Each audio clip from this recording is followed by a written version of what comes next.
అధిక బరువు అనేక సమస్యలకు కారణం. సాహితీ యోగా ఆన్లైన్ క్లాసులో జాయిన్ అవ్వండి. సో ఒకప్పుడు స్వాతి బుక్ కేవలం ఆయన కోసమే కొనేవాళ్ళం అందరం కూడా. ఇంత స్టామినా, ఇంత శక్తి అసలు ఎక్కడి నుంచి వస్తుంది మీకు 84 సంవత్సరాలలో? అందరికి న్యాయం చేశారు, సమన్యాయం. ఇప్పుడులోనే ఇలా ఉన్నారు అంటే అప్పుడు ఎలా ఉండేవాళ్ళు ఒకసారి ఆలోచించుకోవచ్చు. మిమ్మల్ని బాగా ఫాలో అయిన అమ్మాయిలు కానీ, ప్రపోజల్ చేసిన అమ్మాయిలు కానీ, ఎంజాయ్ చేద్దాం, డేట్కి వస్తారా అని అడిగిన వాళ్ళు ఉన్నారా? వెళ్ళారా ఎప్పుడన్నా అట్లా? అవన్నీ పర్సనల్, కొన్ని ట్రూ పర్సన్ ఉంటాయి, అవి అడగకూడదు. మీరు ఇప్పుడే కదా ఇంతకు ముందు అన్నారు, ఇవాళ చాలా ఓపెన్ గా మాట్లాడుతున్నారు, అందుకే నేను ఓపెన్ గా అడిగా. ట్రూ పర్సనల్ అంతే. సమరం గారు కూడా ఒకనొక టైంలో ప్రజారాజ్యం పార్టీలో చేరారు. బయటకు వచ్చి ఎందుకు బయటకు వచ్చేసారు ఇమీడియట్ గా? దాంట్లో కులతో కనబడింది ప్రజారాజ్యం పార్టీలో. వాళ్ళని మించేశారు అనుకుంటున్నారా చిరంజీవి గారి లెగసీని పవన్ కళ్యాణ్ గారు కొనసాగిస్తారు, కాబోయే ఆంధ్రప్రదేశ్ చీఫ్ మినిస్టర్ అవుతారు అనుకుంటున్నారు? అంత తేలిక కాదు. ఒక సెలబ్రిటీ గురించి, ఒక పొలిటీషియన్ గురించి ఎంత బాగా మాట్లాడుకుంటామో అంతకన్నా ఎక్కువగా మీ గురించి కూడా ఇప్పుడు కూడా మాట్లాడుకుంటారు అనమాట. మా ఫ్రెండ్స్ నువ్వు స్టూపిడ్ వెయ్యి అన్నారు. సమరం ఎక్కడుంటాడో సందడి ఉంటుందని. స్వాతి బుక్ కొంటూ ఆలస్యం, ఫస్ట్ మధ్యలో పేజ్ తీయటమే, మిడిల్ పేజ్ తీసి సమరంగా అది చదివి ప్రశాంతంగా బూత్ పేపర్ ఉన్నారు. ఎర్రని ఎర్రస్ట్ చేయాలి. భర్త దగ్గర కూడా పెట్టలేని డాక్టర్ సమరం గారి దగ్గర పెడతారు. ఆడది చెప్పింది స్పష్టంగా మొగరు కూడా చెప్పడు. Hi hello, welcome to Suman TV. నేను మీ రోషన్. ప్రజెంట్ నాతో పాటు సమరం గారు ఉన్నారు. ఎస్, మీరు విన్నది నిజమే. సో ఒకప్పుడు స్వాతి బుక్ కేవలం ఆయన కోసమే కొనేవాళ్ళం అందరం కూడా. కొనేవాళ్ళం ఇన్ ద సెన్స్ కొన్ని కోట్లల్లో ప్రింటింగ్ జరిగేది ఆ రోజుల్లో. ఎందుకంటే ఆ రోజుల్లో ఎటువంటి అవగాహన ఉండేది కాదు. కేవలం ఏదైనా తెలుసుకోవాలి అంటే స్వాతి బుక్లో సమరం గారి క్వశ్చన్స్ తప్పకుండా చూడాలి, ఆన్సర్స్ తప్పకుండా చదవాలి అని కొనేవాళ్ళు ఎక్కువ మంది ఉంటారు. అసలు ప్రజెంట్ ఎలా ఉంది అండ్ అప్పుల్లో ఎలా ఉండేది ఆయన మాటలను తెలుసుకుందాం. సమరం గారు నమస్తే. నమస్కారం రోషన్ గారు, ఎలా ఉన్నారు? చాలా బాగున్నాయండి. కాస్త గొంతు కూటు మాత్రం ఈ కోల్డ్ వల్ల కాస్త ఎఫెక్ట్ అయింది. ఓకే, నేను తెగ మాట్లాడతాను. ఓకే, అందుకని గొంతుకు కానీ అదర్వైజ్ మై థ్రోట్ ఇది ఓకే. బట్ మీకు కొద్దిగా వాళ్ళు ఇబ్బంది అనిపించవచ్చు నా వాయిస్ వల్ల, బట్ నో ప్రాబ్లం. సార్, నేను హాస్పిటల్లోకి రాగానే కనుక్కున్నాను, ఈ హాస్పిటల్ పెట్టి 53 సంవత్సరాలు అయిపోయి 54 సంవత్సరాలు వచ్చేసింది. మీకు 83 సంవత్సరాలు అయిపోయి 84 సంవత్సరాలు వచ్చేసాయి. 84 సంవత్సరాలలో ఇప్పుడు కూడా 18 గంటలు పనిచేస్తున్నారని చెప్తున్నారు బయట స్టాఫ్. ఇంత స్టామినా, ఇంత శక్తి అసలు ఎక్కడి నుంచి వస్తుంది మీకు 84 సంవత్సరాలలో? ఫస్ట్ నాకు అది చెప్పండి, ఆ సీక్రెట్. కానీ నాకు తెలియక నాకు మాత్రం నేను 6 సూత్రాలు పాటిస్తానండి. చిన్నప్పుడు మాత్రం బాగా ఈత ఈదేవాడిని. నాకు 14-15 సంవత్సరాల నుంచి కృష్ణానదిలో బాగా ఈదేవాడిని. తర్వాత ఎక్సర్సైజ్ బాగా చేసేవాడిని. ఆ రోజు ఈ రోజు కూడా నేను ఇప్పటికీ రోజు walking minimum half an hour చేస్తాను. వాకింగ్ చేయకుండా నేను రోజు స్టార్ట్ అవుతుంది అని చెప్పి వాకింగ్ చేస్తాను. Good habits. నేను మరి ఇంకా స్మోకింగ్, డ్రింకింగ్ అది కొద్ది కూడా లేవు, ఎటువంటి లేవు. ఆహారం మాత్రం మితంగానే భుజిస్తాను, చాలా మితంగా, ఎక్కువగా ఉండదు. మనం నిజంగా మనకు కావాల్సిన ఏంటంటే 4 రెట్లు ఎక్కువ తింటామండి. అందువల్ల మనకి ఏంటంటే ఒబేసిటీ ప్రాబ్లమ్స్ వచ్చి దాంతో రావాల్సిన చేత డయాబెటీస్, హైపర్ టెన్షన్, కొలెస్ట్రాల్ ఇలాంటి ప్రాబ్లమ్స్ వస్తాయి. అవన్నీ నాకు ఇప్పుడు కొద్దిగా వచ్చాయి. నాకు కొద్దిగా డయాబెటీస్ వచ్చింది, బ్లడ్ ప్రెషర్ వచ్చింది, ఏజ్ రిలేటెడ్ మామూలుగా అవన్నీ కొద్దిగా ఉన్నాయి. అయినా అవేమీ అదేం బాధించట్లేదు. అది కానీ మరి నిద్రపోవాలి. కానీ నిద్రపోవాలి అందరికీ చెప్తాను 8 అవర్స్ నిద్రపోవాలని. నాకు మాత్రం నిద్రపోవడానికి టైం ఉండదు. నేను 4 అవర్స్ ఆర్ 5 అవర్సే నిద్రపోతాను. అంతకంటే నిద్రపోవడానికి I can't effort to sleep because my day start morning 5 o'clock start అయిపోతుంది. 5కి లేచిపోతా, వాకింగ్ చేస్తాను. వెంటనే surgeries, I do surgeries also. హాస్పిటల్లో సర్జరీస్ రెగ్యులర్ చేస్తాను. 9 to 10 సర్జరీ చేస్తాను. తర్వాత ఓపీ ఏమో 4 గంటల దాకా మా ఈవినింగ్ 4 అవుతుంది. రాత్రి మళ్ళీ రాత్రి 10 అవుతుంది. రాత్రి 10 తర్వాత ఇంకా నేను రాయడం అవన్నీ చేస్తుంటాను. వీటి మధ్య తక్కిన పనులు చేస్తుంటాను. ఒకేసారి రకరకాల పనులు చేస్తాను. ఒక్కటి ఏంటి మీ సీక్రెట్ అని అంటే మాత్రం I derive pressure in each and every work. ఎక్కడ కూడా నేను కష్టపడిపోతున్నాను, నేను అలసిపోతున్నాను, నాకు చాలా చిరాగ్గా ఉంది అనుకోను. నేను చేసే పనిలో ప్రతి పనిలోనూ సంతోషం పొందుతా. అదే నాకు ఆనందం ఇస్తుంది. ఎవ్వరు ఏది జరిగినా సరే, ఏమంటే మీటింగ్ ఉందని మీరు రావాలని మాట్లాడంటే ఓకే అంట, వెంటనే ఓకే అంట, మేక్ ఇట్ కన్వీనియంట్, గో అని వెళ్తాను, మాట్లాడతాను. ఇష్టం నాకు. I want to educate the people. నా ఎంతవరకు ఈ సమాజాన్ని మనం చేతులతో చేస్తాము అనేది నాకు కావాలి. నాకు అది ఎక్కడ ఎవ్వరి వీళ్ళు వాళ్ళని లేదు. ఎలాంటి వాళ్ళని ఏ చిన్న ఆర్గనైజేషన్ పెద్ద ఆర్గనైజేషన్ అసలు ఎలాంటిది అసలు ఆలోచిస్తాం. రండి మాట్లాడితే వెళ్తాను. చివరి ఎవరు పిలుస్తారు, వెళ్తే మీరు మా దగ్గర మాట్లాడాలండి అంటే వెళితే ఓ టైలర్ అవుతాడు. ఒక చిన్న అరుగు ఉంటుంది, అరుగు మీద నేను వెళ్తే ఒక 10 మంది కూర్చోబెడతాడు, మాట్లాడతాడు దగ్గర.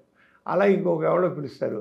ఆ చివరకు నేను గేదెల పాకల్లో కూడా నేను చెప్పాను. అలా ఒక టీ స్టాల్ ఉంటాడు, వెళ్ళిపోతా. నేను సాధించను, అరే ఇచ్చి ఇంత చిన్నదానికి వెళ్ళానేంటి అని నేను అనిపించదు. ఆ డిరైవ్ ప్రెషర్ నేను చేసే పనుల్లో వాడు నాకేంటే ఎదుటి వాడికి ఆనందం ఇవ్వడం నేను ఆనందం పొందుతాను. అది నా బదిలించి నా సైక్. అది ఒక టైం వచ్చేసరికి ఎంత ఏ ఫీల్డ్లో ఉన్న వాళ్ళైనా సరే కొంత మానుకుంటారు అనమాట. ఏజ్ పెరుగుతుంది, ఎందుకు ప్రెజర్ తీసుకోవటం, స్ట్రెస్ అవసరమా. డాక్టర్స్ చాలామంది ఒక 60 దాటితేనే ఎక్కువగా డ్యూటీ డాక్టర్స్ ఉంటారు, వాళ్ళు ఇంపార్టెంట్ కేసులు మాత్రమే చూస్తారు. బట్ మీరు నిజంగా ఇప్పటికి కూడా లైమ్ లైట్లో ఉన్నారు కాబట్టి ఒక సెలబ్రిటీ గురించి, ఒక పొలిటీషియన్ గురించి ఎంత బాగా మాట్లాడుకుంటామో అంతకన్నా ఎక్కువగా మీ గురించి కూడా ఇప్పటికి కూడా మాట్లాడుకుంటారు అనమాట. ఎస్పెషల్లీ దానికి సంబంధించిన నేను చెప్పాలంటే నాకు ఛాలెంజ్ ఎక్కడ వచ్చిందంటే కరోనా టైంలో హాస్పిటల్స్ అన్నీ క్లోజ్ చేశారు. నేను మా హాస్పిటల్ క్లోజ్ చేయలే. కరోనా టైంలో కేసుకి డాక్టర్లు 4 లక్షలు, 5 లక్షలు, 10 లక్షలు కూడా పుచ్చుకున్నారు. నేను ₹1 కూడా పుచ్చుకోకుండా నేను కరోనా కేసులు ట్రీట్ చేశాను. అంటే హోమ్ మేనేజ్మెంట్ అంటే మనం ఉండి చేసే ఇంటర్వ్యూ చేసే కేసులు అన్నీ కూడా వెళ్ళాను. అవసరం హాస్పిటల్ చాలా చేశాను. రోజుకి కనీసం 70-80 కేసులు పాజిటివ్ కోవిడ్ కేసెస్ అవి attended. I freely done the care. అలా మొత్తం అన్నమాట. మా ఫ్రెండ్స్ నువ్వు స్టూపిడ్ వెయ్యి అన్నారు. వెల్ విషెస్ ఏమో నువ్వు వద్దు, నీ వయసు ఆలోచించుకో వద్దన్నారు. నన్ను ఆపేమని నేను ఆపల. నేను అలాగే వలస కార్మికులు వెళ్ళాను, వాళ్ళైనా చూసి అందరూ వాళ్ళని మొదలుచాను. నేను రెడ్ క్రాస్కి డిస్ట్రిక్ట్ చెప్పాను ఉన్నా. మేమేం చేసాం, మెడిసిన్ కిట్ తయారు చేసాం. మెడిసిన్ కిట్ చేసి ఆ medicine kit 1,50,000 kits I given to freely. అంటే ఫండ్స్ ఇచ్చారు కూడా తయారు చేసిన ఇలా అందరూ ఇచ్చేసారు ఫండ్స్. మందు అయితే ఒక కిట్ కాస్ట్ ₹1,200 అయింది. మందుల కిట్టు ₹1,200 అయిపోయినాయి. అందరు ఫోన్ నెంబర్లు తీసుకున్నాం, అందరు ఫాలోఅప్ ఎలా చేసేంటని. 98% ఆ మందుతో సరిపోయింది. ఒక 2% వాళ్ళు వేరే ఇంకో త్వరగా అడ్మిట్ అవ్వడం. నేను త్రూఅవుట్ ఆల్మోస్ట్ అందరికీ ఫోన్ చేసి కనుక్కోవడం, ఫాలోఅప్ చేశాను. నాకు మాత్రం లైఫ్ ఎంతంటే గవర్నమెంట్ హాస్పిటల్ వెళ్ళిపోయేవాడిని. ఆ గవర్నమెంట్ హాస్పిటల్లో వాళ్ళందరికీ పాపం అంబులెన్సుల్లో ఆక్సిజన్ ఎలా కూర్చొని పక్కన వచ్చిన వాళ్ళు వాళ్ళందరికీ తీసుకుని ఫుడ్ సప్లై చేసేవాడిని, వాటర్ సప్లై చేశాను. వాళ్ళ మధ్య వెళ్ళిపోయేవాడిని. వెళ్ళిపోతే మాతో ఉన్న వాలంటీర్స్ ఏంటండి త్రాసుపాముల మధ్యలో వెళ్ళిపోతున్నారు, త్రాసుపాములు అండి కరోనా కేసులు అంటాను, అలా వెళ్ళిపోతానన్నారు. నేను ఒక్కడే ఒకటి అనుకున్నానండి. ఒక యుద్ధం జరుగుతుంది, పాకిస్తాన్కి ఇండియాకి అనుకున్నాం. బాగా జరుగుతుంటే ఒక సైనికుడు నాకు వచ్చి తుపాకులు తగిలితే వెనక్కి తగ్గితే వాడు సైనికుడు ఎందుకు అవుతాడు? అవడు. అలాగే డాక్టర్ నేను ఇన్ఫెక్టివ్ కేసెస్ ఉన్నప్పుడు నేను ట్రీట్ చేయకపోయినట్లయితే నేను డాక్టర్ ఎందుకు పంపించుకుంటాను? నేను చివరికి నిర్ణయించుకున్నాను, నేను ఒకవేళ చనిపోయినా సరే హ్యాపీగా పోతా. కరోనా ట్రీట్మెంట్ చేస్తూ, నా కరోనా వాళ్ళకి ట్రీట్ చేస్తూ ఒక డాక్టర్గా నా ప్రాణాలు పెంచే సంతోషంగా పోదాం. ఎందుకంటే మా డాక్టర్లు చాలామంది చనిపోయారు. నిజంగా వండర్ఫుల్గా నర్సులు కానివ్వండి, డాక్టర్స్ కానివ్వండి. మా ఐఎంఏలో అయితే దాదాపు ఒక 1400 మంది పైగా డాక్టర్స్ పోయారు. మా విజయవాడలోనే పోయారు చాలామంది డాక్టర్స్. వాళ్ళ ట్రీట్మెంట్ చేస్తున్నా చేయగానే కరోనాతో పోయారు. అంచేత అందరూ మరి గవర్నమెంట్ హాస్పిటల్ చేశారు. అలాగే మా ఆంధ్రప్రదేశ్లో సచివాలయంలో నర్సింగ్ స్టాఫ్ ఎంత చేశారండి బాబు, నిజంగా వండర్ఫుల్. గ్రేట్. బట్ సమరం గారు, మీరు ఇన్ని ఇయర్స్ జర్నీలో మీ వృత్తి గురించి చాలా ఇంటర్వ్యూస్లో చెప్పుంటారు. బట్ ఈరోజు జాలీగా చేద్దాం, కొంత చదవండి తప్పకుండా, ఫన్నీగా జాలీగా. అదే బాగుంటుంది. మీలో ఉన్న హిలరియస్ కామెడీని అసలు అలా ఉండాలని నేను ఎప్పుడు కూడా నాకు ఉంటుందండి. నేను చదువుకున్న రోజులు అన్నితో తగ్గించి ఈ రోజు వరకు సమరం ఎక్కడుంటాడో సందడి ఉంటుందని ఆ డైలాగ్ నాకు ఎప్పుడు వేస్తారు. నేను చక్కగా సరదాగా మాడతాను, చాలా జోకులు మాడతాను, జోకులు ఇస్తాను. నేను జోకులు ఇస్తుంటాను. నేను చివరికి ఒక టీవీ ఫైవ్లో ప్రోగ్రామ్ వస్తుండేది. నేను చివరికి జోకుతో ముగించేవాడిని. ఫస్ట్ జోక్తో స్టార్ట్ చేద్దాం. ఒక జోక్ చెప్పండి. చెప్పండి సార్, ఒక జోక్ చెప్పండి సార్, స్టార్ట్ చేద్దాం. ఏముందండి సార్, అసలు అచేత సరదాగా అసలు అలా మనం ఉండాలి. అంతేగాని మనిషి హ్యాపీ మూడ్ మనకేంటంటే మన శరీరంలో ఫీల్ గుడ్ హార్మోన్స్ అని ఉంటాయి. అవును. డోపమిన్, ఆక్సిటోసిన్, సెరటోనిన్, ఎండార్ఫిన్స్, ఈ ఫీల్ గుడ్ హార్మోన్స్ మనం చక్కగా ఎప్పుడు లైవ్లో ఉంచుకుంటే మన హెల్త్ కూడా బాగుంటుంది, మన ఇమ్యూనిటీ బాగుంటుంది. సూపర్. అంచేత అసలు నేచర్ మన యాటిట్యూడ్ని మనం ఎంత బాగా ఉంచుంటామో అంత ఎదుగుతాం కూడా. అంచేత హ్యాపీగా చెప్పండి సార్. యూజువల్గా బయట సమరం గారిని చూడగానే అందరికీ ఒకటే గుర్తు వస్తుంది, సెక్స్కి సంబంధించిన ప్రశ్నలు అవే మైండ్లో తిరిగిపోతుంటాయి, రన్ అవుతూ ఉంటాయి మీ ఫేస్ చూసినంతసేపు కూడా. అదంతా మీకు ప్లస్ అయింది అనుకుంటారా, లేకపోతే ఇబ్బందిగా ఫీల్ అవుతుంటారా? ఇబ్బందిగా ఫీల్ అవుతుంది, నేను హ్యాపీ ఫీల్ అవుతుంది. అందుకనే నేను ఎక్కడ అడుగు పెట్టినా అనేక సెల్ఫీలు కొన్ని లక్షలు ఉంటాయి. ఆ సెల్ఫీలు తీసుకుంటారు. అమ్మ నో అని వీలైనంత వరకు అసలు నో అనే ప్రశ్న లేదు. ఎందుకంటే నాది ఒకటే ప్రిన్సిపల్, ఎదుటి వాళ్ళకి సంతోషాన్ని తృప్తినిచ్చే పనే చేయాలి. ఆ తృప్తిని ఇస్తే నాకు ఆనందం. ఎదుటివాడు తృప్తిగా అనిపిస్తారు. నేను వాళ్ళు సెల్ఫీ ఇస్తున్నాడు, హ్యాపీ ఫేస్ సమరంగా సెల్ఫీ ఇస్తున్నాను. కొంతమంది చూసారు 20,000 క్రితం నాతో సెల్ఫీ తీసుకొచ్చి అదిరి వచ్చి ఇది కూడా సెల్ఫీ అంటారు. ఇప్పుడు హాస్పిటల్కి వస్తారా, వస్తే వచ్చిన వాళ్ళు కనీసం 1/3 people they take selfie with me. Selfie తీసుకోకుండా వెళ్ళరు. ప్రతివాడు పేషెంట్ అయిపోయాయి, డాక్టర్ గారు మీతో ఒక సెల్ఫీ ఏంటి అంటారు. సెల్ఫీ విత్ సమరం గారు. ఎప్పుడు ఎవరు వీలు వాళ్ళని కాదు, ఒక మెడికల్ రిపోర్ట్ వస్తాడు చెప్పే సెల్ఫీ డాక్టర్ గారు ఒక సెల్ఫీ అండి అంటారు. వాడు బాధ అంతా మర్చిపోతాడేమో. కానీ ఏంటంటే ఏం లేదు, సమరాన్ని వాళ్ళ మనిషిగా వాడు. నాకు ఒక సంతోషం ఏంటంటే చాలామంది నావాడు అని మావాడు నావాడు అన్నట్లుగా వాళ్ళు ఐడెంటిఫై చేసుకున్నారు సార్. అమ్మాయిలు అబ్బాయిలు ఇద్దరు కూడాను, లేడీస్ కూడా అంతే. అంత హ్యాపీగా ఒక భార్య భర్త తెచ్చారనుకోండి, మరి గమ్మత్తుగా ఉంటుంది. ఆ రోజు ఫోటో తీసుకోవాలంటే ఆ మూడు పక్క అని తోసేస్తుంది. మూడు నాతో తనేసుకో అక్కడ సమరం పక్క ఆడే ఉండాలి, కానీ మూడు నాకు అనిపిస్తుంది ఆ భర్తను కూడా తోసేసి దాని పక్క నుంచి ఫోటో అప్పుడు ఫీల్ హ్యాపీ. దానికి ఆ సాటిస్ఫాక్షన్ అన్నమాట. అప్పుడు ఆయన కూడా రమ్మంట. అలాగే నాకు కొంతమంది ఫోటోలు తీసుకొని పాపం ఎవరో పక్క ఇంకోటి ఉంటారు, వాళ్ళు చేయిస్తారు. వాడు ఒక్కడి పంపించాడు. నేను ఎవరైతే ఫోటో నేను చాలా జాగ్రత్తగా చెప్తాను మేడం. ఇప్పుడు మన ఇద్దరు ఉన్న ఫోటో ఇస్తే పక్క ఎవరు తీస్తున్నారు, మధ్య హ్యాపీగా అయిపోయింది. నేను ఎవరైతే ఫోటో తీశారో వాడిని నువ్వు రావయ్యా అని చెప్పి ప్రత్యేకత భూమి చేసి అది అప్పుడు మీచే తీస్తారు. అప్పుడు నేను కూడా వెళ్ళేటప్పుడు దిగుతాను. అయితే అంటే మనం ఎవరిని తగ్గించు. నా దృష్టిలో అందరూ ఒకటి, అది ఒకటి ఎక్కువ లేదు, ఒకటి తక్కువ కాదు. సార్, స్వాతి బుక్ కేవలం సమరం గారి క్వశ్చన్లు ఆన్సర్లు వినటానికే కొనేవాళ్ళు. ఆ రోజుల్లో కొన్ని లక్షలు ప్రింటింగ్ అయ్యేది. అసలు స్టాక్ రావటం ఆలస్యం, షాప్లోకి స్వాతి బుక్ కొనటం ఆలస్యం. ఫస్ట్ మధ్యలో పేజ్ తీయటమే, మిడిల్ పేజ్ తీసి సమరంగా అది చదివి ప్రశాంతంగా ఉండే మనుషులు చాలామంది ఉన్నారు అప్పుడు. అవునండి. ఎలా అనిపించేది మీకు అప్పుడు అసలుకి?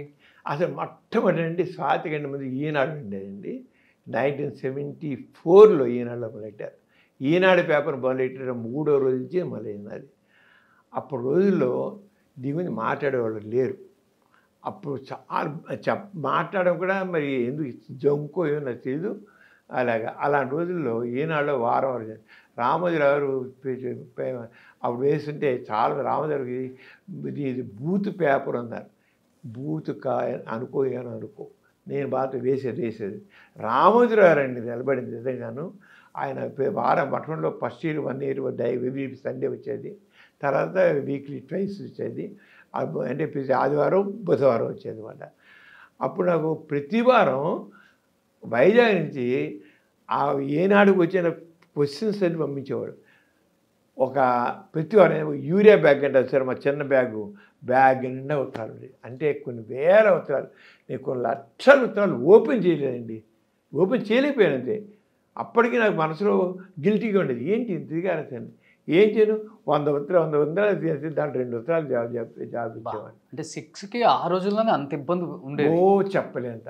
అప్పుడు నా మీద మరి హస్తమేమో తప్పు కాదు, వీరు ఏమీ విలువేది కాదు, మెన్సెస్ టైంలో సెక్స్ల పర్వన ఏమవ్వదు, వీరు మింగేసినా ఏమవ్వదు, ఇలాంటి రాసి సైన్స్ సైన్స్ రాస్తే హస్తమేం తప్పు రాదంటే నా మీద పుస్తకాలు రాశారు కొంతమంది. సమరాన్ని మర్చిపోయిందా, సమరాన్ని పిచ్చెక్కిందా అని పుస్తకాలు రాశారు. ఇవన్నీ తీసి వాళ్ళ పూర్వకాలం అంతగా రాసిన రాతలకి ఇవన్నీ భిన్నం అని చెప్పేసి నా పుస్తకాలు. అంతేకాకుండా కొంతమంది నా మీద కేసులు అరెస్ట్ చేయాలి, యూత్ని చెడగొట్టేస్తున్నాడని చెప్పి నా మీద కేసులు వెళ్ళి కేసులు కూడా పోలీస్ స్టేషన్లో నా మీద కేసులు ఫైల్ చేశారు.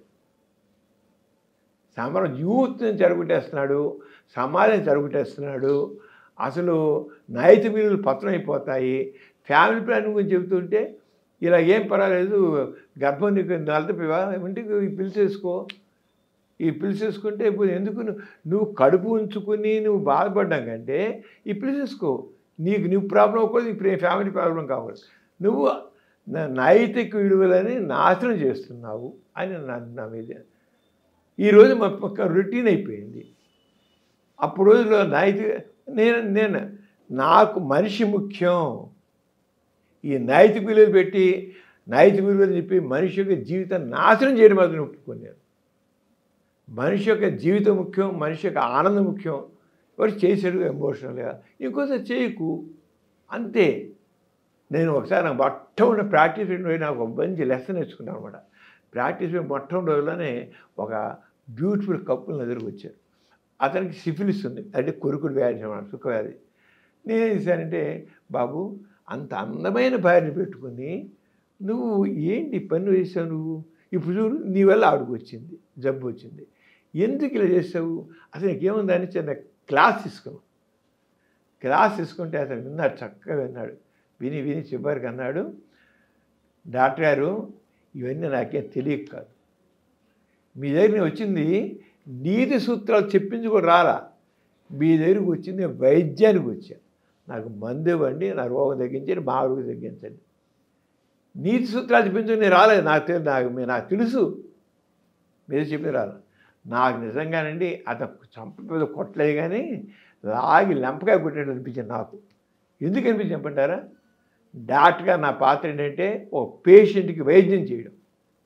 నీ సూత్రాలు చెప్పాల్సిన ఎవరు, సామాజిక కార్యకర్తలు, ఇంకా మీరు మతవేత్తలు ఎవరు ఉంటారు, మధ్య వాళ్ళు చెప్పుకోవాలి. కావాలంటే నా యొక్క నేను ఒక డాక్టర్గా నేను ముందు చేయాల్సిందంటే వైద్యం, తర్వాత ఒక స్నేహితుడిగా బాబు ఇలా ఉండాలి, అలా ఉండాలి, లేకపోతే రోగాలు బాధపడతావు అని తర్వాత చెప్పాలి. కానీ ముందు నేను వైద్యం చేయకుండా నేను నీ సూత్రాలు చెప్పడం తప్పు. నేను ఫస్ట్ థింగ్ ఎవడేం చేశారు తప్పు, ఫస్ట్ థింగ్ అరే మనిషికి బలహీనత సహజం అండి, ప్రతివాడికి ఉంటాయి, నాకుంటాయి, మీకుంటే అనకూడదు, నేను మీకుంటాయి, ఎవరికైనా బలహీనతలు ఉంటాయి. ఆ బలహీనతలు సానుభూతిగా చూడాలి కానీ బలహీనతలను తప్పుగా చూడదు. నా మనిషి యొక్క బలహీనతలను సానుభూతిగా చూడాలి. మనం ఒక స్నేహితుడిగా, ఒక ఫిలాసఫర్గా, ఒక గైడ్గా, ఒక డాక్టర్గా. డాక్టర్ అంటే friend, philosopher, guide. And first thing doctor. ఆ డాక్టర్ రోల్ మర్చిపోయి తక్కినంత చేస్తే మాత్రం వేస్ట్. నేను డాక్టర్కి మాత్రం ఫస్ట్ టైం అంటే ప్లే మై రోల్. నేను మాత్రం డాక్టర్గా ఒక అమ్మాయి కడుపు రానివ్వండి, ఒక అబ్బాయికి రోగం రానివ్వండి, ఇంకోటి రానివ్వండి, ఫస్ట్ ట్రీట్ దెమ్. లేటర్ అంత అయిపోయాక నేను ఎలా ఉంటే బాగుంటుంది చెప్తాను. అంటే సమరం నైతిక విలువలు పత్రం చేసేస్తున్నాడు. ఇప్పుడు అనేవాళ్ళు ఉండొచ్చు. ఇప్పుడు మీ ఇంటర్వ్యూ అయిపోయాక సమరం మాట్లాడే చాలా అవేర్నెస్ వచ్చింది. ఇప్పుడు సమరం చెప్పేది రాంగ్, మీరు అనవసరంగా ఇలా మీ ఛానల్ ఏం చేశారు అని అంటారు. నో, డాక్టర్ని వాడు first treat the disease and at same time doctor కావాల్సింది హ్యూమానిటీ. ఆ మానవత్వం లేకపోతే మాత్రం నేను తప్పకుండా మానవత్వం కావాలి. మానవత్వం లేనిదే ఈరోజు వైద్యం వ్యాపారం అయిపోయింది, అవడానికి వీలు లేదు. వ్యాపారం చేయాలంటే అనేక వ్యాపారాలు ఉన్నాయి, దానికి వెళ్ళచ్చు. దీనికి రావద్దు. డబ్బులు సంపాదించాలనుకుంటే మాత్రం దీనికి రావద్దు. మంచిగా సంపాదించండి, మోసంగా సంపాదించండి. డబ్బులు ఎన్నో వ్యాపారాలు ఉన్నాయి, లాభాలు వచ్చే వ్యాపారాలు ఎన్నో ఉన్నాయి. వైద్యం మాత్రం సేవ కోసం, సర్వీస్ కోసం, మానవ సేవ చేయడం కోసం ఉంది కానీ ఇంకోటి కాదు. ఇంకొకటి సార్, ఇప్పుడు సెక్స్కి సంబంధించి ఓపెన్ డిబేట్లు పెడుతున్నారు, అవగాహన ఎక్కువ తీసుకొస్తున్నారు చాలా చోట్ల. బట్ ఇంకా మన దగ్గర మటుకు సెక్స్ అనేది ఇంకా బూతుగానే చూస్తున్నారు. అవును, అదే పెద్ద సమస్య. దానికి కానండి మన కల్చర్ నిమిషాల్లో మారదు కదండి. కానీ ఒకటి మా చూస్తున్నానండి, పూర్వకాలం నేను సాతిలో మ్యాటర్ రాస్తుంటే రాష్ట్రంలో రోజుకి 600 నుంచి 1000 ఉత్తరాలు వచ్చేవి మీకు. రోజుకి 600 నుంచి 1000 ఉత్తరాలు, ఇంత కట్ట వచ్చారు రోజు కార్డులు. ఇప్పుడు అసలు ఉత్తరాలు రావట్లేదు. తర్వాత మెయిల్స్ వచ్చిన తర్వాత మెయిల్స్ అనేవి రోజుకి 150, 200, 300 మెయిల్స్ వచ్చాయి. ఇవి అవుగులేదు. ఇప్పుడు మెయిల్ అనేది ఎప్పుడైనా వారానికి 2-3 మెయిల్స్ వస్తున్నాయి. ఇప్పుడు వాట్సాప్ వస్తుంది కదా సార్, వాట్సాప్ కొంచెం వస్తున్నాయి. వాట్సాప్లో బొమ్మలిసి పెట్టేస్తున్నారు. మీరు ఇచ్చిన మందు వర్కౌట్ అయింది. అంతకని గౌరవం అంటే అది అంటే ఎంత అడ్వాన్స్ అయిపోయారంటే లేడీస్, మగవాళ్ళేమో వాడు పిరీసు తీసి ఇదిగో అలసరు, ఇదో పుండు, ఇది ఇంతే ఉంది, ఇది వంకర ఉంది అని పెడతాడు. ఆడవాళ్ళు డైరెక్ట్గా వాళ్ళ విజయనాన్ని, వాళ్ళ బిల్వాన్ని వాళ్ళ తీసి పంపించేస్తున్నారు. ఎంత అంటే ఒకటి డాక్టర్ని వాళ్ళు తెలుసు, నమ్ముతారు, నమ్మాలి కూడా. ఈ హైలీ కాన్ఫిడెన్షియల్. నేను ఒక విషయం కూడా చెప్పను, నేను భార్య చెప్పిన విషయం భర్త చెప్పను, భర్త చెప్పిన భార్య చెప్పను. ఎవరైనా కదా, ఎవరైనా డాక్టర్ వాడు హైలీ కాన్ఫిడెన్షియల్గా ఉంటారు, ఉండాలి అంతే. అది మాత్రం చేయాల్సింది. అంతేగాని నేను చచ్చిన చెప్పను. నేను ఎవరి మాట వాళ్ళదే. భర్త భార్య అయినా సరే, నేను కావాలంటే ఇలా ఉండమ్మా, అలా ఉండు, ఇలా ఉండబోయా, అలా ఉండు మంచిగా. 3 తిరిగి వచ్చినా సరే, వాడు రోగాలు తగిలి తిరిగి వచ్చినా సరే, నేను భార్య 3 తిరుగుతున్నాడు, వాడు రోగం నీకు అందించి ఆ రోగం నీకు ఉంది అన్ను. ఆయనకు బాగుండలేదు, ఆయన ఆరోగ్యం బాగుండలేదు కనుక నీకు కాసేపు పెద్ద వచ్చి అని చెప్పి మందులు నువ్వు కూడా వాడు అని చెప్పి వాడి, ఇతను మాత్రం నువ్వు జాగ్రత్తగా ఉంటూ చూడు, మీ ఆవిడ అనవసరం బాధపెడుతున్నావు అని చెప్తా. అంతేగాని మీ ఆయన తిరుగుడు వాడు, మీ ఆయన రోగం అందించుకున్నాడు, నీకు అంటించాడు మాత్రం ఈ రోజుకు ఏమవుతాను. అలాగే వాడు ఆవిడైనా చేస్తే నేను సత్యం నేను చెప్పను, కానీ చెప్తాను. అమ్మ, పెళ్ళి అంటే నమ్మకం, ఆ నమ్మకం మీదే ఉండాలి, ఆ నమ్మకాన్ని కీప్ చేయాలి. అయినా మనకి ఎక్స్ట్రా మ్యారిటల్ కాంటాక్ట్స్ అది ఎక్కువగా ఇప్పుడు అవి ఎందుకు చాలా కారణాలు, రకరకాల కారణాలు ఉన్నాయి, ఆర్థిక కారణాలు చాలా ఉన్నాయి. నేను ఆశ్చర్యపోతున్నాను. ఈ మధ్య కొంతమంది మా ఆయన పెద్ద సంపాదించడు, పిల్లలు పెద్దోళ్ళు అవుతున్నారు, సరిగ్గా బట్టలు కూడా లేకుండా వాళ్ళ కోసం అప్పుడప్పుడు నేను వెళ్తుంటానండి. జస్ట్ వెళ్తాను, వెళ్ళి ఈ రోగం వచ్చిందండి లేదా ఇది ఏం చెప్తాను. ఎంత ఓపిక మాడతారంటే ప్యాంపు కొంతమంది. మరి ఇంకోటి లేదా, సంపాదన మార్గం లేదా అంటే వాళ్ళకి అంతే చేస్తాను, నాకు అంతే చేస్తాను. నేను ఇదే నా మార్గం, ఇంకో మార్గం లేదా, ఎక్కడ చేయొచ్చు కదంటే లైక్ చేత కాదు. వన్స్ ఇన్ వే, నెలకు ఒకసారి 2 సార్లు చేస్తాను అంటే ఎంతమంది అంటారు, కొద్దిమంది అంటారు. కానీ ఆర్థిక పరిస్థితులు ఎంతో ఉన్నాయి. అలాగే మొగుడు ఇంపార్టెంట్. వాడు ఎప్పుడో నెలకోసారి కోరిక అనేది దహించేస్తుంటుంది, చేస్తుంటారు. ఏం చేయాలి? చలం గుర్తుకొస్తాడు నాకు నిజంగా. మనం చలాన్ని అశ్లీలము, చలం నైతిక విలువను పతనం చేసి అంటారు, కానీ స్త్రీని చలం అర్థం చేసుకుంటే ఎవరు అర్థం చేసుకోలేరు. మనం అంటే మీ చేతి పెడితే మన పిల్లల్ని తిరగమని, లేదా మన మొగుళ్ళు తిరగమని చెప్తున్నాను కాదు నేను. కానీ ఆ స్వేచ్ఛ లేదు నీకు. అంటే ఒకసారి నువ్వు లేదు వదిలేసేమే, నువ్వు పడండి, అసలు నువ్వు ఇంకో తీసుకో, బాగా తీసుకో. స్వేచ్ఛ మాత్రం కావాలి. అంటే మీకు చాలా బాగా చెప్తుంటే చాలా తప్పుగా కనబడతాయి. కానీ ఆ సమస్య అదే ప్లేస్లో మనం ఉంటే ఆలోచించండి. ఎంపతి అంటాం, సింపతి, ఎంపతి. ఆ ఎంపతి కానీ చాలా మీకు చాలా ఇది అనిపించవచ్చు, కానీ కట్టుబడి ఉండాలి, తప్పును కట్టుబడి ఉండాలి. ఆ వివాహ బంధం అంటేనే కలిసి ఉన్నాం. లేదు ఒరే ఒంటరి బతుకు, లేకపోతే నువ్వు ఎవరైనా మామూలు కలిసి ఉండు, కలిసి బతుకు. నువ్వు అంత దుర్మార్గుడిని ముగ్గురితో పడాల్సి పడలా, నీ బతుకు నాశనం పడలా. ఏంటి ఇలా మాట్లాడి మీరు అనుకోవచ్చు. అది అనుభవించడం తెలుస్తుంది. కొంతమంది లేడీస్ నేను చూస్తున్నాను, అసలు ఏంటి పడుంటున్నారు, ఏడుస్తారండి బాబు. వాళ్ళ బతుకు సుఖం లేదు, వాళ్ళకి కొడతాడు, వాడు అవమానపరుస్తాడు, హీనంగా మాట్లాడాడు. ఎందుకు హీనంగా మాట్లాడండి అసలు? చాలా మీరు నచ్చపోవచ్చు విషయాలు, కానీ మీరు వాళ్ళ యాంగిల్లోంచి ఆలోచిస్తే మీకు ఇలా ఉంటే ఎక్కువ కేసెస్ అంటే లేడీస్ దగ్గర నుంచి ఎక్కువ ప్రాబ్లమ్స్ ఎక్కువ వినపడతాయి. జెంట్స్ దగ్గర నుంచి ఎక్కువ ఉంటాయి. జెంట్స్ ఎక్కువ ఉంటాయి, కానీ లేడీస్ ప్రాబ్లమ్స్ మాత్రం చాలా బాధాకరంగా ఉంటాయి. లేడీస్ యొక్క సైకలాజికల్గా ఉండే ప్రాబ్లమ్స్ బాగా ఉంటాయి. చాలా లేడీస్ వాళ్ళ నిజంగా అండి. నాకు మగవాడు వాడు ప్రాబ్లం రాస్తే ఒక కార్డు రాస్తాడు, ఒక కాగితం రాస్తాడు. ఆడది మొత్తం రాస్తే 10 పేజీలు రాస్తుంది. అంటే మనసు మన ముందు పెట్టేస్తుంది. భర్త దగ్గర కూడా పెట్టలేని డాక్టర్ సమరం గారి దగ్గర పెడతారు, మాట్లాడతారు. ఒక్కసారి నా దగ్గర వచ్చిందంటే ఆవిడ చెప్పాలనుకుంటే మాత్రం ఓపెన్ చెప్పేస్తుంది. ఆడది చెప్పేంత స్పష్టంగా మగవాడు కూడా చెప్పడు. మగవాడు దొరుకుతా ఎస్కేపిస్ట్, దాచుకుంటాడు మగవాడు. మగవాడు చాలా ఇది, వాడు లోపల ఈగో, నీ మేలు ఈగో ఉంటుంది మగవాడిలో. ఇక మీతో చాలా ఓపెన్గా మాట్లాడుతున్నాను, మీరు అనుకోకండి. మాట్లాడండి సార్. మీరు మీ ఛానల్ ఇన్ని జనరేషన్స్ వచ్చినా కూడా ఓపెన్గా మాట్లాడకుండా, ఓపెన్ డిబేట్స్ జరగకుండా ఎందుకు ఇంకా మీ ఛానల్లో వేయాలి కాలు తీసేది, కానీ నేను ఓపెన్గా మాట్లాడతాను. నేను ఒకటే ఆ స్వేచ్ఛగా ఆ మనిషిని తను చంపుకోకుండా ఉండాలి. మారాలండి. నేను ప్రపంచం 30 దేశాలు తినేసారు. జర్మనీ వెళ్ళాను. జర్మనీ వెళితే అక్కడ పెళ్లి చేసిన వాళ్ళు కేవలం 35%. మిగతా అంతా లివింగ్ టుగెదరా సార్? Living together. ఓకే.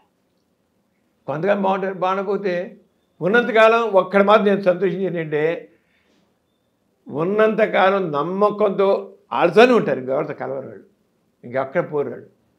వాళ్ళకి నచ్చలేదు, నీకు నచ్చలేదు, విడిపోతాం అంటారు, ఇంకోటి విడిపోతారు. కానీ ఉన్నంతకాలం ఆ ఫెయిత్ఫుల్గా ఉన్నది, అది చాలా నచ్చింది నాకు. జర్మనీగా ఇంకా చాలా దేశాలు ఉన్నారు. వాళ్ళ లివింగ్ టుగెదర్లో ఎప్పుడు కూడా ఇంకోటి ఎవరితో ఉన్నారో ఆ పార్ట్నర్ మోసం చేయరు. ఆడవాళ్ళైనా మగవాళ్ళైనా మోసం చేయరు. లేదు నీకు నాకు సరిపట్టలేదు, వీళ్ళు సపరేట్, మర్యాదకు సపరేట్ అయిపోతారు. చాలా అది కావాలి. ఉండడం ఎందుకు, పైకి మోసతో ఇంకో దగ్గర చేయడం ఎందుకున్నారు అలాగా? ఆ జర్మనీ 30% పెళ్లి చేస్తుంటే మళ్ళీ ఆ 30%లో మళ్ళీ లైఫ్ లాంగ్ మిగిలి ఉండేది 30%.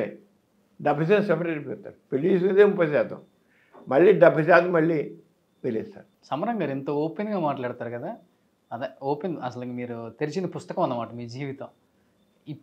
ఇప్పుడులోనే ఇలా ఉన్నారు అంటే అప్పుడు ఎలా ఉండేవాళ్ళు ఒకసారి ఆలోచించుకోవచ్చు.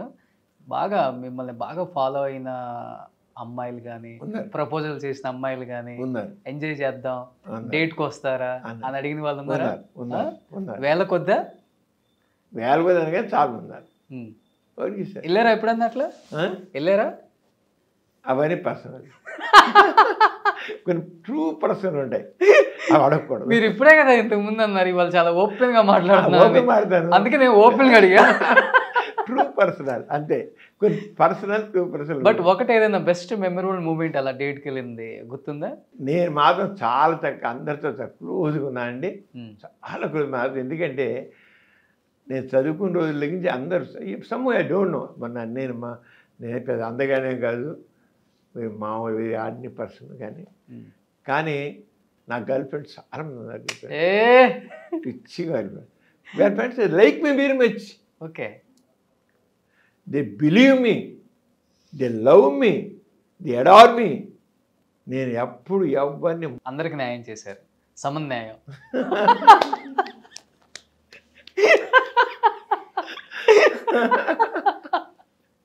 Great sir. అంటే మీరు ఎలా తీసుకోండి, కానీ యాక్చువల్లీ ఎంత అంటే అంత అభిమానించారు, నన్ను అభిమానించారు, చాలా బాగా అభిమానించారు. నన్ను అభిమానించి సినిమా తారలు ఉన్నారు, ఎంతమంది ఈవెన్ టుడే నాకు ఆశ్చర్యం, ఈ ఏజ్లో కూడా నన్ను నావే మనసు పడి ఒక్క బుద్ధి పెట్టుకుంటామండి అంటారు. మేడం చూడండి మేడం ఇంటర్వ్యూ తప్పకుండా. మా మేడం తెలుసు, ఎందుకు మా మేడం పక్కన ఆడవాళ్ళలాగా ఎక్కడ వెళితే ఇద్దరం కలిసి వెళ్తే మా మేడం ఏమో ఆ పక్కన మీరు నాకు చూసేస్తారు, పక్కన ఉండి అంటారు, పక్కన చూసి ఇంటికి వెళ్ళేటప్పుడు మీ ఆయన, ఇప్పుడు మా ఆయన. ఆయనకి అది కానీ ఓకే, మావిడికి అలవాడిపోయింది. ఓకే, మా పూర్తిగా అలవాడిపోయింది, ఇబ్బంది అయిపోయింది మావిడ. సో మీరు బేసికల్గా హేతువాది కదా మీ నాన్నగారు లాగా? నాస్తికుడండి నేను, నాస్తికుడు హేతువాది అంతే, హేతువాది అన్నా నాస్తికుడు ఒకటే. నాస్తికుడు I don't believe like God, I believe in human being అంతే. I don't believe any extraordinary powers ఉన్నాయి. అది దేవుడు సృష్టించిందే ఇదంతా, ఈ ప్రపంచం దేవుడే సృష్టించలేదు. దేవుడు ఈ సృష్టి దానికి బిగ్ బాంగ్ థియరీ అంటాం. ఇంకా తెలుసుకుందాం, దేవుడు మాత్రం లేడు, దేవుడు ఎక్కడ లేడు. ఫోటో కూడా లేదనుకుంటా, ఎక్కడ ఉండదు, ఇంట్లో కూడా ఉండదా, ఎక్కడ ఉండదు. ఎలా ఉందండి అది అబద్ధం, దేవుడు ఊహ ఒక అబద్ధం.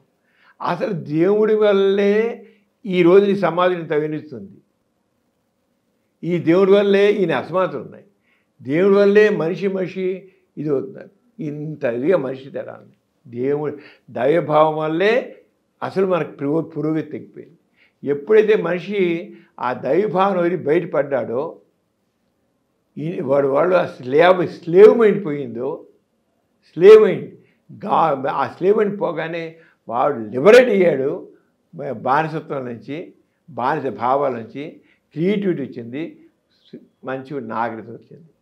ఎంత మేరకు వాడు దేవుడిని నమ్ముతూ కూర్చున్నాడో, స్లేవ్ మైండ్తో ఉన్నాడో, సమాజం నాగరికత రాలేదు. ఎప్పుడైతే నాస్తిక చైతన్యం వచ్చిందో, క్రియేటివిటీ వచ్చింది, దాంట్లో నాగరికత వచ్చింది, సమాజం ముందుకు వెళ్ళింది. మరి ఈ సైంటిస్ట్ అందరూ ఏంటి, వాడు ఊరికే ఉంటే ఉన్నారో అనుకున్నారు, కానీ they never given any importance to God.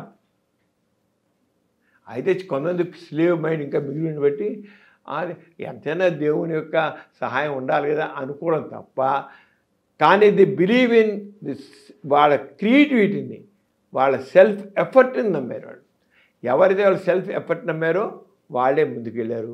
ఎవరైతే ఉన్నారు నిజంగా దేవుని అంత ఆ దేవుని దయలేకపోతే ఏం చేయడం ఏం జరగదు. అండ్ నాన్నగారు కూడా గోపరాజు గోరా గారు భారతదేశంలోనే గర్వంగా చెప్పుకునే ఒక పేరు ఆయన. అవును, ఎలా అనిపిస్తుంది ఆయన కొడుకై పుట్టినందుకు? ఎందుకంటే ఆయన గాంధీ గారితో కూడా కలిసి పనిచేశారు, ఎన్నో అనుభవాలు షేర్ చేసుకుంటారు మీతో పాటు. గాంధీ గారితో నేను కూడా గాంధీ గారిని చూసాను. మా పెద్ద వివాహం గాంధీ గారి ఆశ్రమంలోనే జరిగింది. అసలు గాంధీ గారు చేయాల్సింది మాకు no caste no religion. Gandhi garu అంతా అంటరాంతరం గురించి మాట్లాడేవారు కదా, అప్పుడు మా నాన్నగారు ఏమన్నారంటే నేను నా కూతుర్ని ది సో కాల్డ్ అన్టచబుల్కి ఇస్తాను. అది కూడా ఏదో ఐఏఎస్. మా నాన్నగారు professor botany, head of department. ఆయన రిజైన్ చేసి బయటకు వచ్చేసారు. వచ్చేసిన తర్వాత నేను ఎవరో ఐఏఎస్ వారికి ఐపీఎస్ వాడికి ఆడుకోరు, ఒక అతి మామూలు ఒక ఎవరో మాదివాడ అలా ఉన్న చోట నుంచి నేను అలాంటి వ్యక్తిని తీసుకొచ్చి నేను మా అమ్మాయికి ఇస్తాను, మా అమ్మాయి ఇష్టపడితే ఇస్తాను అన్నాను. మా అక్క ఇష్టపడింది. మా నాన్నగారు గాంధీ గారు అయితే నువ్వు చాలా తొందరపడుతున్నావు, నేను పరిచయాలి 2 సంవత్సరాలు ఎదురుకున్నారు మా బావగారిని. ఆయన 105 సంవత్సరాలు మా అన్నయ్య పోయారు, మన డిసెంబర్ 20వ తారీఖు పోయారు ఆయన. 105 సంవత్సరాలు. మా అక్కయ్య ఇప్పుడు ఉంది, పెద్ద అక్కయ్య, 95 సంవత్సరాలు తనకి. ఎంతమంది మొత్తం మీరు? 9 పెద్ద సంతానం నాన్నది. మరి నాన్నగారు ఏమో అంతమందిని భూమి మీద అది తీసుకొచ్చారు. అప్పుడు వదిలేండి, అప్పుడు కుటుంబం మీరు ఎందుకని ఫ్యామిలీ ప్లానింగ్ చాలు చేయించాలని చెప్పేసి మీ సొంత డబ్బులతో చాలా శిక్షణలు పెట్టారు, ఫ్యామిలీ ప్లానింగ్ కూడా చేయించారు. అప్పటి రోజుల్లో ఆపరేషన్ లేవు, అవకాశాలు లేవు, వచ్చినప్పుడు చేయాలి. నా నాన్నగారు ఆపరేషన్, ఫస్ట్ ఆపరేషన్ నాన్నగారే చేయించుకుంది అప్పటి రోజుల్లో. అసలు ఎవరు చేయని రోజుల్లో చేస్తా అవకాశం ఉన్నప్పుడు వెళ్ళి ప్రత్యేకంగా వెళ్ళి నా చెయ్యి చేయించుకున్నా.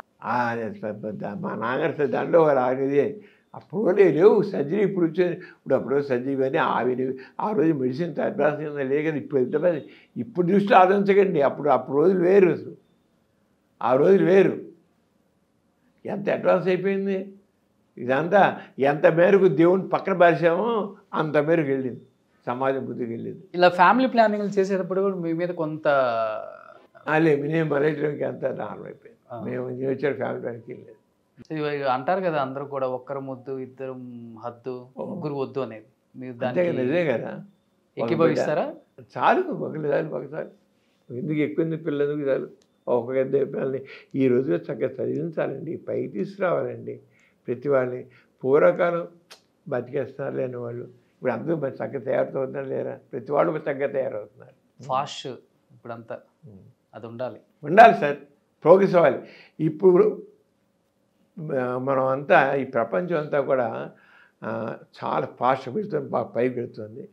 దాంట్లో యూత్ రోల్ చాలా ఉంది. యూత్లో ఇన్నోవేటివ్ ఐడియాస్ ఉన్నాయి, క్యాపబిలిటీస్ చాలా ఉన్నాయి. ఇప్పుడు పూర్వకాలం ఇన్ని అవకాశాలు లేవు కనుక వాళ్ళ కెపాసిటీ బయటపడాలి. ఇన్నోవేటివ్ ఐడియాస్ కూడా వాళ్ళకి అవకాశాలు. ఇన్నోవేటివ్ ఆ అట్మాస్ఫియర్ కావాలి వాళ్ళకి. ఇన్నోవేటివ్ అంచేత డాషింగ్ నేచర్, డేరింగ్ నేచర్ వచ్చింది. ఇప్పుడు ప్రతి వాళ్ళు ఎలా చేస్తున్నారు పని. యూత్ పవర్ అనేది చాలా గొప్ప పవర్. యూత్ పవర్ మనం ఉపయోగించుకోవట్లేదు, కానీ యూత్ సరిగ్గా ఉపయోగించుకుంటున్నారు కొంతమంది, కానీ బాగా ఇంకా ఉపయోగించుకోవాలి. ఉపయోగించుకునే మాత్రం ఈ ప్రపంచం మారిపోతుంది, చక్కగా మారిపోతుంది, మంచిగా మారిపోతుంది. సరే డైరెక్ట్ ఈ పొలిటీషియన్స్ అండి చెరగొట్టేది అంతాను. పొలిటీషియన్సే మొత్తాన్ని అసలు మొత్తం అంతా వాళ్ళ స్వార్థం కోసం కులాలను పెంచుతున్నారు, మత మౌఢ్యాన్ని పెంచుతున్నారు, మతత్వాన్ని పెంచుతున్నారు, కులతత్వాన్ని పెంచుతున్నారు. కులాల మనుషుల మధ్య లేనిపోయినని తెచ్చిపెడుతున్నారు. ఒక పక్క సెక్యులర్ స్టేట్ మంది, మత ప్రమేయం లేని రాజ్యాంగం మంది. అలాంటి చోట మత ప్రమేయం లేని పక్కన పెట్టి చివరికి సెక్యులర్ వర్డే తీయాలంత పరిస్థితుల్లో మనకి వెళ్తుంది. ఒక మతత్వాన్ని, కులతత్వాన్ని, విచ్ఛిన్న ధోరణిని, వీటన్నిటికీ ఈ పొలిటికల్ పార్టీస్ కారణం. ఇప్పుడు యూతే నా దృష్టికి వీళ్ళ ఆటలు సాగవండి. పొలిటికల్ పార్టీస్ కారణం అంటున్నారు. సమరం గారు కూడా ఒకనొక టైంలో ప్రజారాజ్యం పార్టీలో చేరారు. బయటకు వచ్చారు. ఎందుకు బయటకు వచ్చేసారు? ఇమీడియట్ ఎందుకు బయటకు వచ్చారంటే ఆ చివరికి దాంట్లో కులతత్వం కనబడింది ప్రజారాజ్యం పార్టీలో. ఒక కుల ఆధిపత్యం లాగా ఎవరి దగ్గర కనిపించింది అంటారు? చిరంజీవి గారిలో కనబడాలి. చిరంజీవి గారు very nice person, I like him very much. దాంట్లో అందరు దూరిపోయారు,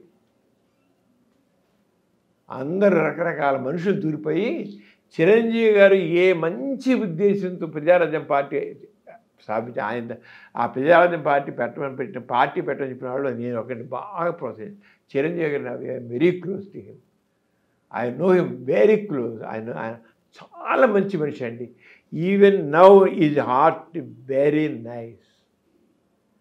చిరంజీవి గారి మనసు మాత్రం వెన్నలాంటిది, చాలా మంచి మనిషి.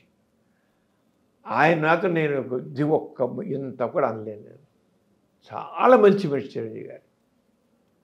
పవన్ కళ్యాణ్ గారు కూడా కొంత భావాలతో వస్తున్నారు. కొద్దిగా మెచ్యూరిటీ రావాలి పవన్ కళ్యాణ్ గారిలో. ఆయనలో కూడా కొంత ఆవేదన ఉంది, ఆవేశం ఉంది. ఆవేదనలో ఉండాలి, ఆవేదన ఉంది. ఆయన కొద్దిగా మెచ్యూరిటీ వస్తే పవన్ కళ్యాణ్లో ఇంకా బాగుంటుంది. చిరంజీవి గారిలో మొదటి నుంచి మాత్రం చక్కని ఆయన ఒక బ్యాలెన్స్డ్ మైండ్. కానీ ఏంటంటే పక్కన వాళ్ళందరూ ఆయనకి ఏంటి చాలా మెతక మనిషి.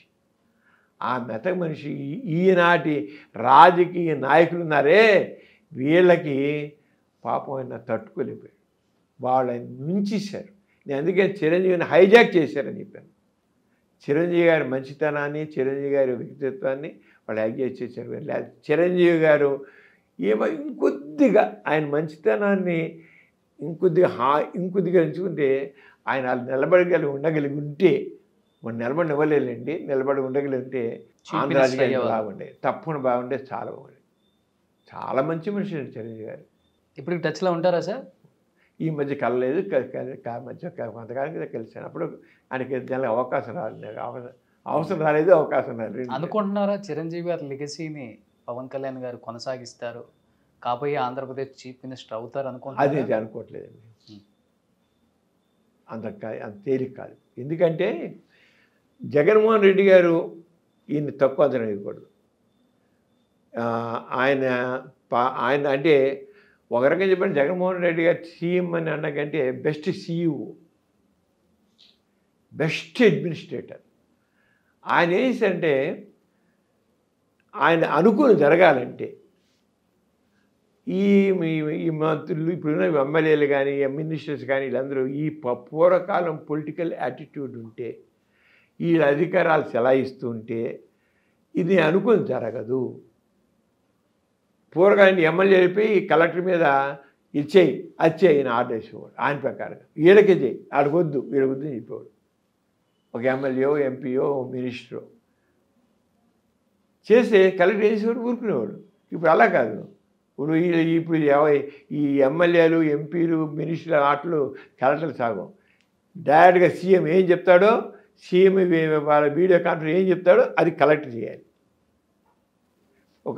ఒక ఆయన పెద్ద ఆఫీస్ మేనేజ్మెంట్ లాగా చేస్తున్నాడు. ఇది ఎంతవరకు కరెక్టు అనేదంటే మన భవిష్యత్తు చెప్పాలి.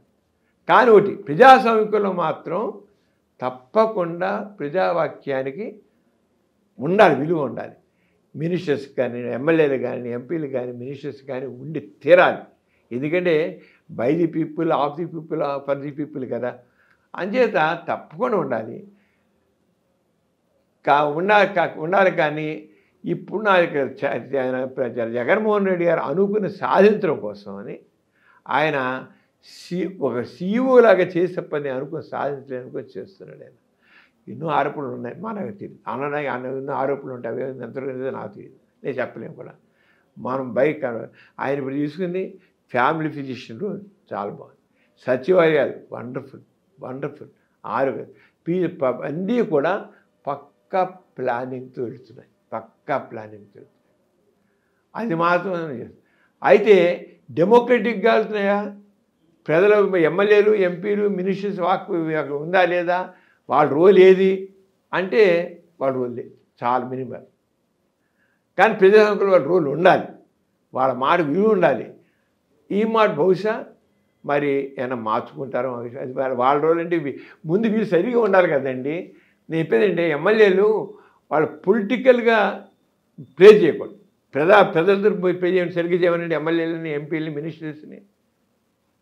పొలిటికల్ ప్లే చేస్తారు చేయబట్టే జగన్మోహన్ రెడ్డి గారు ఏం చేశారు, నా ఉద్దేశం ఎందుకు సీఈఓగా మారారంటే ఈ ఎమ్మెల్యేలు ఎంపీలు మినిస్టర్లు పొలిటికల్గా ఉండి వాళ్ళ స్వార్థంతో ఉంటే ఆయన అనుకుంది అవ్వదు కనుక వీళ్ళు కొద్దిగా అలా తక్కువగా ఉంచారు. ఇన్ని పేరు ప్రఖ్యాతులు వచ్చినా కానీ మీరు ఎందుకని సార్ ప్రజా ప్రతినిధిగా నిలబడకుండా ఉన్నారు అంటే ఏదైనా బలమైన కారణం ఉందా? నాకు ఇప్పుడున్న దాంట్లో ఎందుకంటే మీరు నిలబడితే చాలు ఓట్లు వేసే వాళ్ళు ఉంటారు కానీ కోకొల్లలుగా ఉంటారు అన్ని నేను నియోజకవర్గాలు. ఎమ్మెల్సీగా కంటెస్ట్ చేశాను సార్. కంటెస్ట్ చేసి 40 మంది నిల్చున్నారు. గ్రాడ్యుయేట్ కాన్స్టిట్యూన్సీలో నిల్చున్నాను నేను. నిల్చుంటే 40 మంది ఉన్నారు. దాంట్లో ఒక పెద్ద అయినా చాలా డబ్బునైనా ఎడ్యుకేషన్ ఇన్స్టిట్యూషన్స్ బాగా ఉన్నాయి ఆయనకి. ఆయన బాగా ఓటర్స్ని బాగా చేర్చేసుకున్నాడు. ఆ పిల్లల తల్లిదండ్రులందరూ చేర్చేసుకున్నాడు. వాళ్ళందరి చేత ఓట్లు వేయించుకున్నాడు. అది దాంట్లో భారతీయ జనతా పార్టీ వాళ్ళని నేను అప్పటికీ ఎక్కేం సెకండ్ నేను పోయాను. నేను సెకండ్ వచ్చాను. ఆయన కాకుండా ఉన్నట్లయితే నేను నెగ్గుండేవాడిని. అంటే ఇప్పుడు పొలిటికల్ పార్టీల్లో చాలా స్ట్రాటజీస్ ఉన్నాయి. డబ్బు కావాలి. నేను డబ్బులు పెట్టలేను. నేను ఇవ్వను. డబ్బుకి ఇంపార్టెంట్. డబ్బులు కూడా నేను ఆ రకమైన పార్టీ నేను చేయను. మీకు ఇష్టమైతే ఏంటి తెలియదు ఓటు. బట్ ఒక 100 కోట్లు అయితే సంపాదించారు సమరం గారు అంటుంటారు. 100 కోట్ల సమరం గారు ఆస్తులు అంటే ఏంటి? ఈ హాస్పిటల్ ఇంతే. ఈ స్థలం మా మా మా బావగారు, నేను మా అక్క కూతురిని చేసుకున్నాను. మాకు ఆయన వాళ్ళందరికీ ఆస్తులు ఇచ్చారు. మా అమ్మాయి మా ఆడపీట రాసిన స్థలం ఇది. ఆ స్థలంలో నేను ఈ 1 బై 1 బిల్డింగు 50 సంవత్సరాల పాటు నేను బ్యాంకులో ప్రతిసారి 10 లక్షలు 10 లక్షలు 10 లక్షలు 10 లక్షలు తీసుకుంటూ బిల్డింగ్ కట్టుకొచ్చి నేను ఈ అప్పు అలాగే తీర్చుకుంటూ 50 సంవత్సరాలు ఈ రూపం తెచ్చాను. 50 సంవత్సరాల పాటు నేను బ్యాంకులో తీస్తూనే ఉన్నా. 50 సంవత్సరాలు తీరిస్తే అది ఇప్పుడు ఒక 50 కోట్లు అయింది. ఇక్కడ ఎలా అవుతుంది 50 కోట్లు? బెన్ సర్కిల్ కదా సార్. అది ఏరియా కనుక మేము ఇచ్చినప్పుడు నేను ఈ 50 సంవత్సరాల క్రితం ఇక్కడ స్థలం ఖరీదు 7 రూపాయలు గజం. 7 రూపాయలు. 7 ఇప్పుడు 2 లక్షలు 3 లక్షల గజం అయ్యొచ్చు. దానికి నేనేం చేస్తాను? మీరేం చేయదు, నాకు రాసి ఇచ్చేయండి. అంటే కోట్ల సంపాదించలేదు. ఒకటి మా చెబుతాను, కోట్ల ఆస్తికి మించిన అభిమానాన్ని మాత్రం సంపాదించాను. Definitely sir. కొన్ని కోట్ల మందికి సమరం గారు తెలుసు. ఎక్కడికి వెళ్ళినా మన జైలు కూడా జిల్లా జైలు కూడా నేను విజిట్ అనుకుంటాను. అక్కడ కూడా ప్రాబ్లమ్స్కి వచ్చి అడుగుతారా సార్? అక్కడ వెళ్తాను, వెళ్ళి చూస్తాను, మాట్లాడతాను. మన గాంధీ వర్ధంతిప్పుడు వెళ్ళాను. వెళ్ళగానే అక్కడ ఆయన సూపరింటెండెంట్ గారు నాకు సమరం గారు మీకు ఎంతమంది తెలుసు అన్నారు. అందరూ చదివి తీశారు. అందరూ మీ పేషెంట్లు అయి ఉంటారు. ఒకప్పుడు పేషెంట్లు కాదు, సమరం తెలుసు అంతే. అలాగే మన ఏదో స్కూల్ వెళ్ళాట, మా కలెక్టర్ గారు ఇంకోళ్ళు వెళ్ళారు కల్లా ఎవరో పేరు అడిగారు. వాళ్ళు ఎంతమంది తెలిసి అడిగారట. అడిగితే ఎవరు చేయట్లేదు. అంటే స్వాతంత్ర సమరయోధులు పేరు ఎత్తే అడిగారట. వాళ్ళు వెళ్ళిందే స్వాతంత్ర సమరయోధులు స్వాతంత్ర ఉద్యమం గురించి మాట్లాడడానికి వెళ్ళారు. పేర్లు అడిగితే పేర్లు ఎవరు మాకు తెలియదు అన్నమాట. సరే మా కలెక్టర్ గారు సమరం గారు అందరూ తెలుసుంటే మొత్తం తెలిసారు స్టూడెంట్స్ అందరూ. మా కలెక్టర్ గారు ఇది ఎక్కడ వెళ్తే ఫలానా వ్యక్తి మీకు తెలుస్తా అని అడుగుతారు. అడిగితే మా తీది అంటారు, నోరు కూడా వేస్తారు. సమరం గారు తెలుసా అందరు చేతులుతారు. యాక్చువల్గా ప్రెగ్నెంట్గా ఉన్న లేడీస్ ఎవరు కూడా గ్రహణం చూడకూడదు అంటారు. బట్ మీ అమ్మగారు దానికి వ్యతిరేకంగా గ్రహణం వెళ్ళి చూసి వస్తారంట. మా అమ్మగారు 9 పిల్లలప్పుడు చూశారు, నేను పుట్టినప్పుడు కూడా చూశారు. నేను బాగున్నాను. గ్రహణం ఏంటండి ఇప్పటికీ ఇంకా గ్రహణం గురించి అప్పుడులో ఇంకా ఎక్కువ మా అమ్మగారు మొట్టమొదటి ఆ రోజున మొట్టమొదటి మా పెద్దకే గర్భిణీగా ఉన్నప్పుడు, అంటే మా పెద్దకే మా అమ్మ కడుపులో ఉన్నప్పుడు, అంటే మొదటి సంతానం మా పెద్దకే కొలంబోలో ఉంది. కొలంబోలో ఉంటే తను చిన్నపిల్ల మా అమ్మ అప్పుడు 16 ఉంటాయి. అక్కడ బుద్ధిస్టులు క్రిస్టియన్స్ అందరూ మా గ్రహణం పోయి తిరుగుతున్నారు. మా అమ్మ అనుకుంది వాళ్ళ అమ్మగారు వాళ్ళు ఏమో చెప్పామో గ్రహణం బయటికి వెళ్ళకూడదు అమ్మ నువ్వు ప్రెగ్నెంట్ అని చెప్పి పంపించారు. కొలంబో పంపించారు. మా నాన్న కొలంబోలో కూడా పనిచేశారు బాటనీ ప్రొఫెసర్గా. పంపిస్తే తను చూసింది అందరూ తిరుగుతున్నారు గ్రహణంలో. ఇదేంటి వెంటనే మా నాన్నగారితో అంటే మా ఇంట్లో వాళ్ళు మా అమ్మ వాళ్ళు చెప్పారు కానీ ఏంటి ఇలా తిరుగుతున్నారు, అయితే నేను బయట వెళ్తాను అని చెప్పి బయట గ్రహణం చూసి కూరగాయలు కోసి పళ్ళు తిని అన్ని శుభ్రం ఊరంతా తిరిగి కొలంబోలో వచ్చి చక్కని పిల్ల పుట్టి ఇప్పటికీ మా అక్కకి 95 ఏళ్ళు శుభ్రంగా ఆరోగ్యంగా చక్కగా ఉంది. అయితే గ్రహణం చూడటం బెస్ట్. అలా మా ఇంట్లో అందరికి చివరికి అది ఇప్పుడు ఆల్మోస్ట్ పోయింది. అయినా ఉన్నారు ఇంకా ఆలోచించకుండా ఉండే మనుషులు. గ్రహణం అంటే కూడా చదువుతారు. విచిత్రం ఏంటంటే సైన్స్ చదువుతారు వీళ్ళు. గ్రహణం అంటే ఏంటి ఇవన్నీ తెలుసు. అయినా సరే అంటే మనలో ఆ బ్రెయిన్లో ఆ ఆలోచనలు మతపరంగా వచ్చేసాయి, కల్చర్ పరంగా వచ్చేసారా. బ్యాడ్ హ్యాబిట్ డై హార్డ్ అన్నట్లుగా కల్చర్ పరంగా వచ్చి నేను తేలికపోవండి.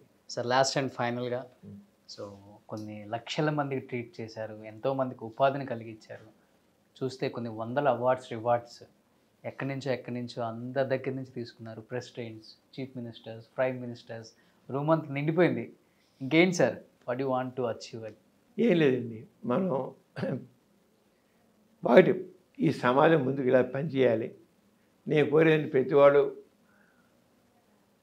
స్వార్థంతో మాత్రం ఉండకూడదు. తను ఎదుటి వాళ్ళకి తోడ్పడాలి అనేది మాత్రం కావాలి. నేను ఎప్పుడు అదే చేస్తాను. నేను ప్రాక్టీస్ పెట్టిన మొట్టమొదటి 30 సంవత్సరాలు ఫ్రీగా అనేక పోలియో ఆపరేషన్ చేశాను. నేను ముందు మొదలెట్టిందే ఎంత నేను సంపాదించి ఏం లేదు, సంపాదించలే. 30 సంవత్సరాల ప్రేమ్ ఏజ్ అంతా కూడా నేను ఓన్లీ సర్వీస్ చేశాను. పోలియో సర్జరీసు, క్యాటరాక్ట్ ఆపరేషన్స్, కుటుంబ ఆపరేషన్స్, ఇన్నని కాదు. మీరు ఎంతమందికి ఏం చేయాల్సి చేసి ఏ అంచేత ఇప్పుడే తర్వాత కొద్ది ఇప్పుడే కాస్త నిదానం సెటిల్ అయ్యాను. అంతవరకు ఏమీ లేదు. అంటే ఒకటి సంపాదించాలనే ఆలోచన బుర్రలో ఏనాడు లేదు. నేను మొట్టమొదటి ఆయన మెడినోడు నాకు ఇంటర్వ్యూలు అడిగారు, నువ్వు ఎందుకు మెడిసిన్లో జాయిన్ అవుతున్నావు అని అడిగారు. I want to serve suffering humanity అన్నాను. నేను స్టిక్ అని ఆ రోజుకి ఈ రోజుకి నేను స్టిక్ అని ఉన్నాను. సూపర్. అంచేత కోరేది అంటే ప్రతి వాళ్ళు తాము చేసే పనిలో పక్కవారికి తోడ్పడండి. ఇంకోటి ఏంటి, సమాజాన్ని అభివృద్ధి చేయడం కృషి చేయండి. మూఢనమ్మకాలు వద్దు. మూఢనమ్మకాలు మనిషికి ముందుకు వెళ్ళకుండా ఆపుతాయి. సైంటిఫిక్ శాస్త్రీయ విజ్ఞానం, శాస్త్రీయ దృక్పథం కావాలి. అది తీసుకోండి. చూసుకుంటే శాస్త్రీయ విజ్ఞానం, శాస్త్రీయ దృక్పథంతో ముందుకు వెళ్ళండి. మీరు ఎవ్వరికి దాసం అవ్వద్దండి. నేను చెప్తున్నాను, అసలు ఏ కులస్తుడు కూడా ఎవరైతే దళితులు అనుకుంటారో ఆ దళితుడు కూడా నేను దళితుడిని, నేను ఫలానా కులస్తుని అనుకోవద్దు. నేను తక్కువ వాడిని అనుకుంటే రెండో వాడు నేను ఎక్కువ అనుకుంటాడు.